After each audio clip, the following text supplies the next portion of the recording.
আসসালামু আলাইকুম এভরিওয়ান। আমরা সেদিন চলে গিয়েছিলাম কোনাবাড়ি গাজীপুরে কাচ্চি ভাই নতুন ব্রাঞ্চে। এখানে নতুন ব্রাঞ্চ খোলা হয়েছে কোনাবাড়ি কাচ্চি ভাই, আমাদের জন্য খুব ভালো হয়েছে। তো আমরা চারজন মিলে চলে গেলাম।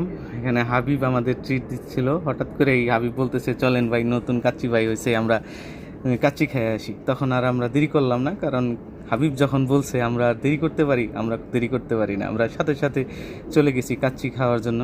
প্রায় 1 ঘন্টা পর বসে থাকার পর আমরা কাচ্চি পাইছি। দেখেন, গরম গরম ধোয়া ওঠা কাচ্চি, আহ আহ কি পিস আর কি কাচ্চি, আর যে গ্রান, এত মজার কাচ্চি বলার বাইরে।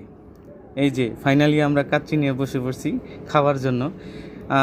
কাচ্চিটা আমাদের কাছে ভালোই লাগছে, মোটামুটি টেস্ট ওভারঅল ভালোই ছিল, কিন্তু আমার কাছে কোয়ান্টিটিটা একটু কম মনে হয়েছে। কাচ্চির কোয়ান্টিটিটা যদি একটু ভালো থাকতো তাহলে একটু ভালো হতো।